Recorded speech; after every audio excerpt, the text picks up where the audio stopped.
যারা এখনও content monetization পাননি তারা কিভাবে বুঝবেন যে আপনি কন্টেন্ট মনিটাইজেশন পাবেন কি না। তো বন্ধুরা, তার জন্য কিন্তু 3টি সেটিং তোমাদেরকে ক্লিয়ার রাখতে হবে অথবা অ্যাক্টিভ থাকতে হবে বলতে পারো। তো আজকের এই ভিডিওতে আমি তোমাদেরকে পরিষ্কারভাবে দেখিয়ে দেবো যে কিভাবে আপনি বুঝতে পারবেন যে আপনি কন্টেন্ট মনিটাইজেশন পাবেন কি না, আপনারা নিজেরাই চেক করে নিতে পারবেন। তো চলুন বেশি না কথা বলে ভিডিওটি শুরু করা যাক। তোমাদের কাছে একটি ছোট্ট রিকোয়েস্ট করবো বন্ধুরা, তোমরা যারা চ্যানেলটিতে নতুন এসেছো অবশ্যই চ্যানেলটি সাবস্ক্রাইব করে দিন, কারণ শুধুমাত্র ফেসবুক রিলেটেড ভিডিও এই চ্যানেলে আপলোড করা হয়। তো বন্ধুরা, আমি এখান দিয়ে চলে যাব ফার্স্ট আমার প্রোফাইলে। তো প্রোফাইলে ক্লিক করে দিলাম। প্রোফাইলে ক্লিক করার পরে এখান দিয়ে প্রথম যে সেটিংটি তোমাদের চেক করতে হবে সেটি আমি তোমাদেরকে দেখাচ্ছি।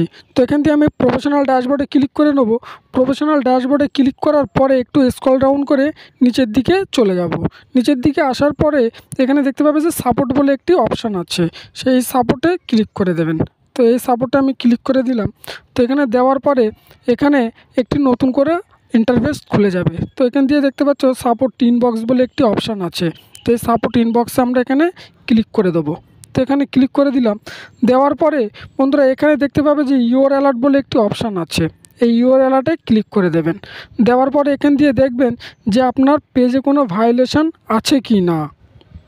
আর যদি কোনো ভায়োলেশন থেকে থাকে তাহলে কিন্তু তোমাদের এখানে এই নো ভায়োলেশনটা এখানে কেটে এখানে কিন্তু তোমাদের কপিরাইট শো করবে। ঠিক এমন জায়গায় কিন্তু তোমাদের কপিরাইট শো করবে। তো এমন যদি কপিরাইট থাকে তাহলে কন্টেন্ট মনিটাইজেশন পাবে না। এবারে তোমাদের দু নম্বর যে সেটিংটি দেখাবো, এখান দিয়ে ব্যাক করে যাব। এবারে তোমাদের আমি 2 নম্বর সেটিংটি দেখাবো। তো এখান দিয়ে ব্যাক করার পরে এখানে দেখতে পাবে ইসলাম, আমার এই পেজটির নাম ইসলাম, তার নিচে লেখা আছে যে রিভিউ ইওর পেজ স্ট্যাটাস। তো এখানে আমরা ক্লিক করে দেবো। এই পেজের স্ট্যাটাসে আমরা এখানে ক্লিক করে দেবো। তো এখানে ক্লিক করে দিলাম। ক্লিক করার পরে তো এখানে একটি নতুন ইন্টারফেস খুলে যাবে। খুলে যাওয়ার পরে এখানে দেখবে যে তোমাদের পেজে কোনো ইস্যু আছে কি না। এখানে দেখতে পাচ্ছ আমার পেজে দেখাচ্ছে যে পেজ হ্যাজ নো ইস্যু, এখানে লেখা আছে আমার পেজ হ্যাজ নো ইস্যু। তোমাদেরও কিন্তু সেম এমন পেজ হ্যাজ নো ইস্যু থাকতে হবে অবশ্যই। তোমাদের পেজে যদি কোনো ইস্যু এসে থাকে তাহলে দেখতে পাবে যে এখানে এই যে গুড নিউজ বলে যে অপশানটি আছে, এখানে আমার কিন্তু লেখা আছে যে good news no violation to show. আমার এখানে কোনো ভায়োলেশন নেই বলে আমার এখানে কিন্তু শো করছে না।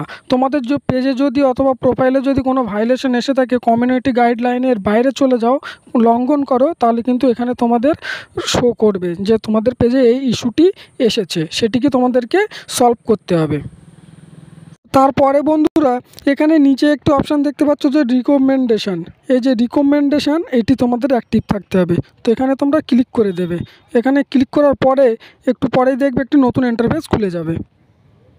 বন্ধুরা এখানে দেখতে পাচ্ছ নতুন করে কিন্তু একটি ইন্টারফেস চলে এসছে। তো এখানে দেখতে পাচ্ছ আমার পেজ রিকমেন্ডেশন, তোমাদেরও কিন্তু এটা রিকমেন্ডেশন থাকতে হবে। আর তার নিচে লেখা আছে যে রিকমেন্ডেবল। তো তোমাদের সেম টু সেম পেজ অথবা প্রোফাইল কিন্তু এমনই, এটি রিকমেন্ডেশন থাকতে হবে, এটি রিকমেন্ডেবল থাকতে হবে। তো তোমাদের যদি এটি না থাকে তাহলে তোমাদের পেজে যদি কোনো সমস্যা থাকে তাহলে দেখবে যে এই যে রিকমেন্ডেশনের যে লোগোটি, এই লোগোর মাঝখান দিয়ে এমন একটা অ্যারো চিহ্ন চলে আসবে। তো এটাও ভীষণ বড় একটা প্রবলেম। এটা থাকলেও কিন্তু কন্টেন্ট মনিটাইজেশন তোমরা কখনোই পাবে না, এগুলোও তোমাদের ঠিক করতে হবে। তো বন্ধুরা এই দেখালাম 3 নম্বর। তো আমি এখান দিয়ে চলে যাব, আমার নিজস্ব আমি রিকমেন্ড করব তোমাদের এই কাজটি করতে। আমি এখান দিয়ে ব্যাক করে যাব। ব্যাক করার পরে আমি তোমাদেরকে সবসময় বলি বন্ধুরা যে সবসময় কিন্তু নিজেদের কন্টেন্ট ব্যবহার করবে। কোনো রকম কোনো কপিরাইটওয়ালা কোনো ব্যাকগ্রাউন্ড মিউজিক, অন্য কারো ফটো, অন্য কারো টেক্সট, অন্য কারো ভিডিও তোমরা নিজেদের পেজে কখনোই পোস্ট করবে না, ভুল করেও। করলেই কিন্তু ফেসবুক সেটি রিস্ট্রিক্টেড হিসেবে তোমাদের দেখবে, তোমাদের পেজকে অথবা প্রোফাইলকে। আর তোমরা সবসময় চেষ্টা করবে যে ভিডিওকে ভাইরাল করার, ভিডিওতে ভিউজ আনার। যত তোমাদের ভিডিও ভাইরাল হবে অথবা ভিউজ আসবে, ফেসবুক তত তোমাদের পেজ অথবা প্রোফাইলের দিকে নজর দেবে। তো বন্ধুরা চেষ্টা করবে সবসময় নিজের অরিজিনাল কন্টেন্ট দেওয়ার, আর ভিডিও অথবা পোস্টকে ভাইরাল করার চেষ্টা করবে। তো বন্ধুরা এই ছিল আজকের ভিডিওটি কেমন লেগেছে অবশ্যই কমেন্ট করে জানাবেন। ভিডিওটি যদি তোমাদের কাছে একটু হেল্পফুল মনে হয় তাহলে চ্যানেলটি সাবস্ক্রাইব করে টেকএআই চ্যানেলের সদস্য হয়ে থাকবেন। ভালো থাকবেন, সুস্থ থাকবেন, দেখা হবে পরের নতুন কোনো ভিডিওতে।